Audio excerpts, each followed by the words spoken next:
सुक्खू सरकार के 100 दिन पूरे होने पर सरकार अपने कामों को गिना रही है, तो वहीं विपक्ष सरकार पर भी विभागों को निरस्त करने का आरोप लगा रहा है। बीजेपी नेता व हिमाचल के पूर्व मंत्री विक्रम ठाकुर से बात की हमारे संवाददाता सुनील परमार ने। वर्तमान सरकार के 100 दिन का कार्यकाल पूर्ण होने जा रहा है और हमारे साथ मौजूद हैं विक्रम ठाकुर, पूर्व उद्योग मंत्री। क्या कुछ कहना चाहेंगे, किस तरह से देखते हैं वर्तमान सरकार के 100 दिन का कार्यकाल? विक्रम जी, बहुत बहुत स्वागत आपका एमएच वन में। आपका बहुत बहुत धन्यवाद। जानना चाहेंगे, प्रदेश सरकार सुख की सरकार कह रही है, 100 दिन कार्यकाल पूरा हुआ है, किस तरह देखते हैं? हिमाचल प्रदेश में जिस समय कांग्रेस की सरकार आई, आदरणीय श्री सुखविंदर सिंह सुक्खू इस प्रदेश के मुख्यमंत्री बने, तो ऐसा लगता था कि एक ऐसा मुख्यमंत्री बना है जो जमीन से जुड़ा हुआ व्यक्ति है, गरीब परिवार से निकला हुआ व्यक्ति है।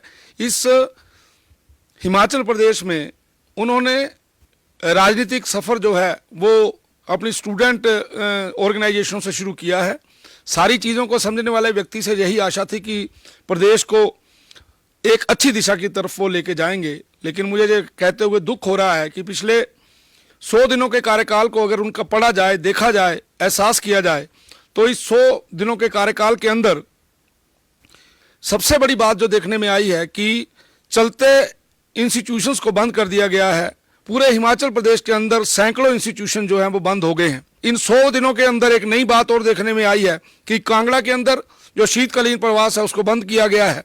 माननीय मुख्यमंत्री जी का मैं मानता हूं कि इनका आपस में 36 का आंकड़ा रहा है, लेकिन इसका मतलब यह नहीं है कि कांग्रेस पार्टी के अंदर चल रही अच्छी रवायतों को भी सदा के लिए खत्म किया जाए।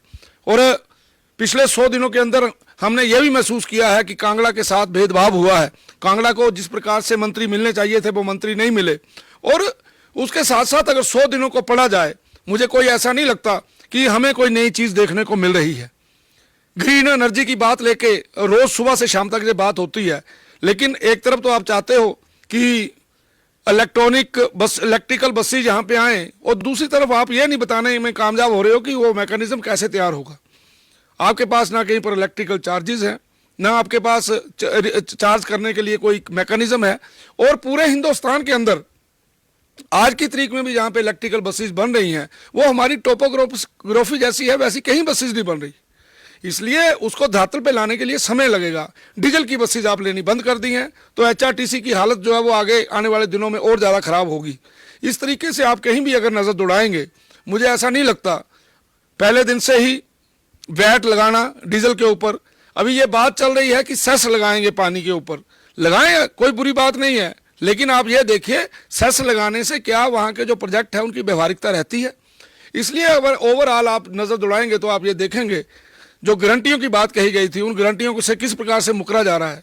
तो मैं यही कह सकता हूँ कि 100 दिन बड़े डिसअपॉइंटेड रहे हैं हिमाचल प्रदेश की सरकार के। बहुत बहुत धन्यवाद। Thank you.